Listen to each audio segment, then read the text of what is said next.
о рабы Аллаха, бойтесь Аллаха должным образом и не покидайте этот мир не иначе, как будучи мусульманами. Амма ба'д, а после.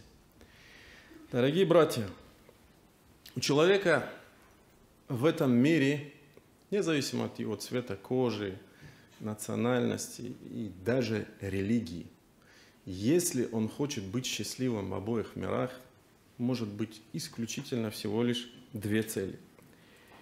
Первая цель – это познать Всевышнего, познать ля иляха илляллах, познать суть того, для чего Аллах Субхану Тааля его создал. «Вама халактуль джинна валь инса илля ли'абудун», как об этом сам сказал и подчеркнул Всевышний в Коране. «Я создал людей и джиннов лишь для того, чтобы они мне поклонялись». Это первая цель, я всегда говорю, это вертикаль. И другая цель, горизонталь, это его стремление по мере его познания Всевышнего делать такие деяния, такие поступки, которые будут олицетворять вот то познание, которое он здесь познал, в этой вертикали. И об этом Аллах Субхану Тааля сам подчеркивает неоднократно в различных аятах, в частности, в суре Аль-Кахф. Аллах говорит: «Инна джа'ална ма а'ля аль-арди зинатан лаха». Поистине мы установили все, что есть на земле, в качестве украшения. Для чего? «Линаблюакум», для того, чтобы испытать вас, их, то есть людей, «айюхум ахсану амаля». Кто же из них будет творить наилучшие деяния, наилучшие поступки? Или в суре Мульк, как Аллах Субхану Тааля говорит: «Аллази халакал маута валь хая», тот, который создал, сотворил жизнь и смерть, «лияблюакум айюкум ахсану амаля», дабы испытать вас, кто из вас будет творить наилучшие деяния. И тогда, когда человек будет расти вот по этой вертикали, то есть в своем взаимоотношении, в своем духовном росте, в своем познании Всевышнего, и в этой горизонтали, то есть конкретной реальной жизни, здесь, не где-то в облаках и непонятных идеалах, вот тогда у него будет графический рост, тот, кто разбирается в графиках. У него будет растущая динамика. А иначе будут постоянные крайности. И это, в принципе, то, что мы наблюдаем. Это то, что наблюдалось даже при сподвижниках, наблюдается и будет наблюдаться, наверное, вплоть до судного дня. Потеря баланса. Крайности, в которые впадают мусульмане. И при этом, то есть неважно, обратите внимание, неважно, насколько были бы благие намерения человека, благие устремления человека. И самый яркий тому пример – это пример с Ибн Мас'удом. Сообщение приводится у Дарми. Сообщение хорошее, иснад хороший. Так когда Ибн Мас'уд, величайший сподвижник, ему пожаловали, что есть некие люди, которые проводят часами, поминая Всевышнего Аллаха, в азкарах, зикры читают. И он пришел к ним и сказал: что же вы делаете? Они сказали: вот камушки, и мы поминаем Аллаха, считаем такбиры, считаем тахлили, считаем тасбихи. И тогда он сказал им: фаудду сайятикум, лучше бы вы считали свои дурные дела. Фаана даминун алла яди'a мин хасанатикум шей. Ведь я гарантирую вам, что ваши праведные деяния не исчезнут. Ва юхкаму я уммата Мухаммад. И будет предрешено: о умма Мухаммада, насколько же вы быстро будете погублены. Вот сподвижники среди вас. Сподвижники вашего пророка, они есть в достаточном количестве среди вас. Вот его одежда, она еще не стала ветхой. Вот его Посуда, она не поломалась. Клянусь тем, в чьей длани душа моя, говорит Ибн Мас'уд. Иннакум ла аля миллатин хия ахда мин миллати Мухаммад. Неужели вы следуете нации, милли, умми, которая обладает более праведным путем, нежели милля Мухаммада? Или же вы открыли все же дверь заблуждения? Они сказали: «Валлахи, я Аба Абдуррахман, клянемся Аллахом, Аба Абдуррахман, ма арадна илля аль-хайр, мы только лишь благого хотим, мы же зикр читаем». Инна Расула саллаллаху. И тогда Ибн Мас'уд их поругал и сказал: сколько же есть людей, которые желают благого, но не получают этого.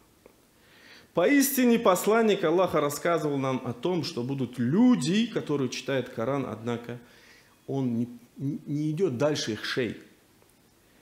И клянусь Аллахом, быть может, мы видели многих из них, многие из них среди вас, а затем они отвернулись. И он говорит о том, что он видел их потом в сражении при Нахраване. То есть, когда мусульманин теряет баланс, вот тут и тут, он так или иначе впадает в крайность. И это важное, очень важное правило на самом деле. И по-другому быть не может. Этот баланс должен быть. А как же иначе?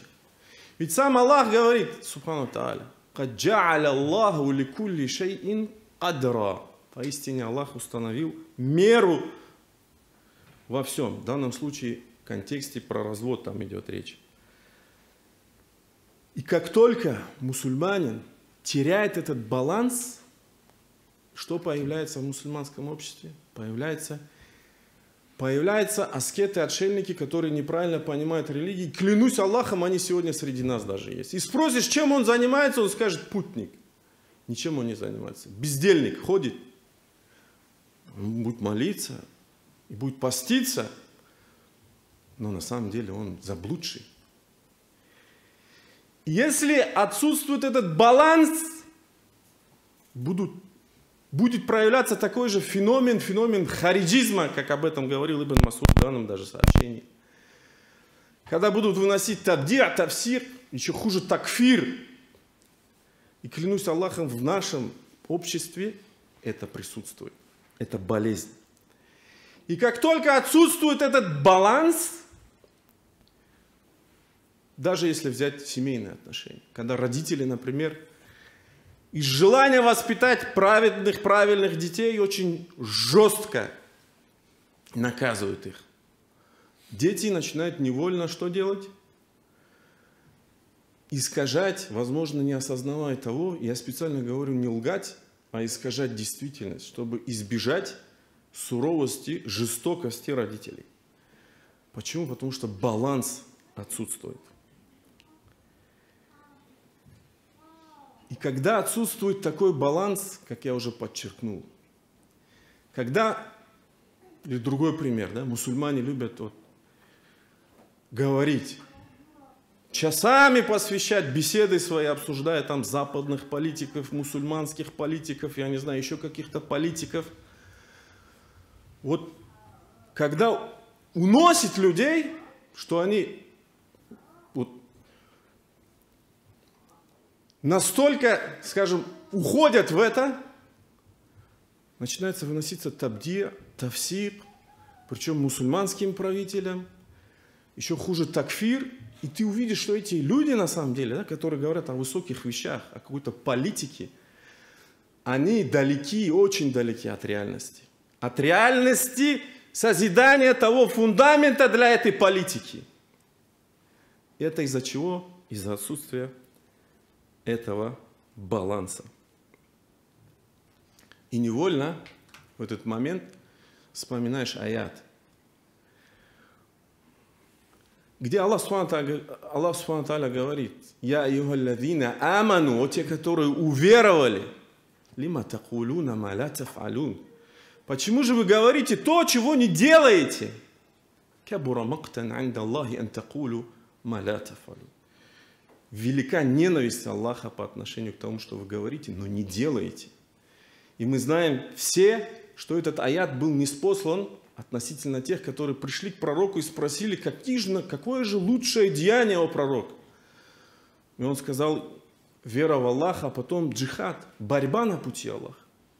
Но на тот момент не было дано разрешения физической борьбы. Но когда пришло это разрешение, эти люди, которые просили этого, жаждали этого, отвернулись.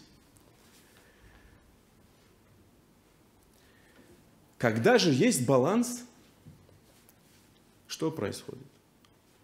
Ну, возьмем, например, Сирию.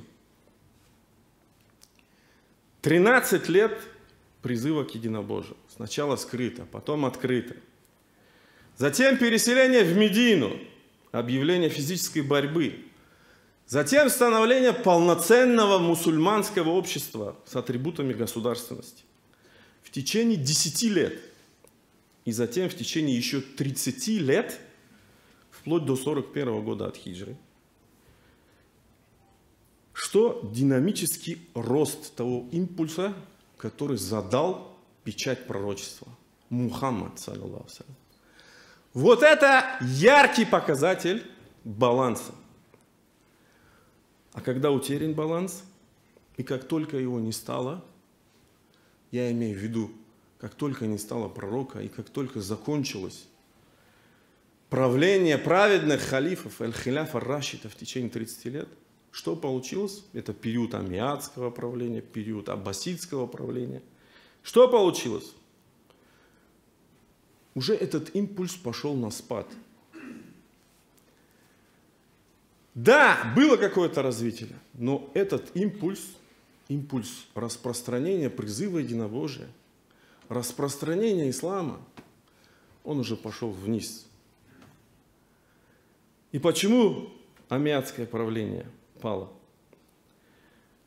Причин много. Одна из основных причин это все-таки же желание, оно построилось на желании кровного отмщения. И как следствие, что получилось? Борьба за власть получилась. Потом пришло аббасидское правление, но оно тоже пало. И почему? Одна из основных причин, как это подчеркивают историки, потому что оно появилось, это правление, как следствие желания установить справедливость, как следствие борьба за власть, и потом еще раз как следствие уже роскошь, дунья и так далее. Потом пришло османское правление, и оно тоже пало. Одна из основных причин – инертность в научном, техническом развитии. Причин много, еще раз подчеркиваю, но это не тема сейчас для нашей хутбы. Я эти примеры привожу для того, чтобы подчеркнуть отсутствие баланса. Везде, где отсутствует баланс, это так или иначе обречено. Итак, дорогие братья, баланс, про который мы говорим, в этом мире, где человек установлен, человек невежественный по своей природе, по своей фитре. Валюм, несправедливый, да, как это Аллах Субхану сам подчеркнул. Инна арадна ляманата, поистине мы дали аману небесам и земле, горам, и они отвергли это, но понес ее человек. Поистине он валюман кана валюман джахуля. Аллах его так описывает. Он был несправедливым, невежественным. Так вот, баланс в этом мире, где правит человек невежественный, он крайне важен. Баланс, по сути, это индикатор, показатель для каждого из нас того, что человек на правильном пути. Этот баланс, залог того, что человек по милости и воле Всевышнего не заблудился. Баланс, по сути, это форма защиты истины и всего сущего от несправедливости. Как это сам Аллах Субхану подчеркивает.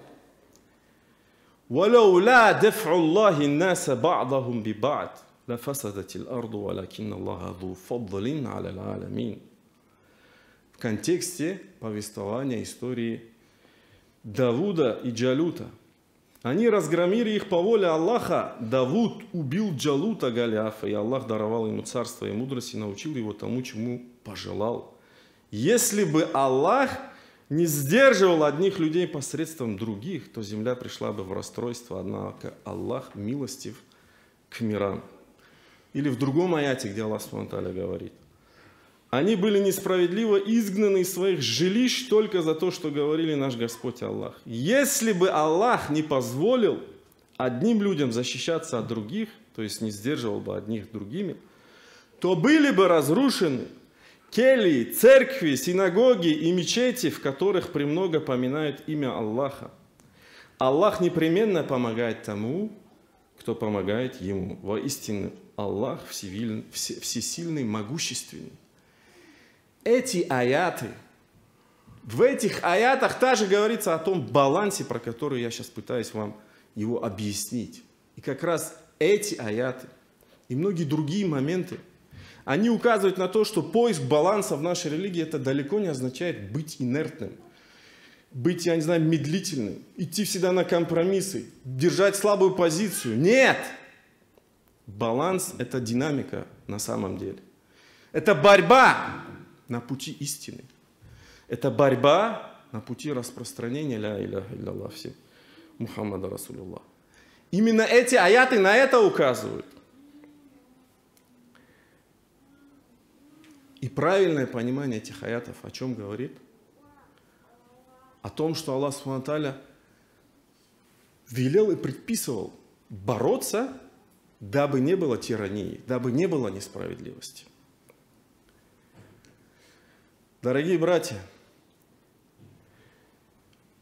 в этом сегодняшнем динамически меняющемся стремительном мире мы всегда будем радоваться тем крошечным победам на пути Всевышнего, когда они достигаются там или тут.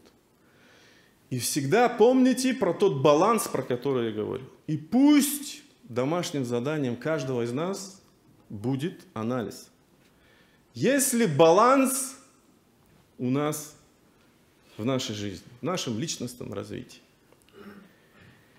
Сколько мы уделяем времени поклонению, сколько мы уделяем времени действиям, проектам, я не знаю, деяниям социального значения? Как мы относимся к своим семьям, есть ли баланс в своей семье? Как мы относимся к своим детям, есть ли баланс там? Как мы на работе? Есть ли баланс на работе? Как мы в обществе? И без этого никак, если мы желаем достичь высоких целей. Если мы желаем не попасть под тот хадис, где пророк ﷺ говорит: «Халякаль мутанаттаун». Погублены те, которые излишествуют. Здесь излишествуют, в крайности впадают.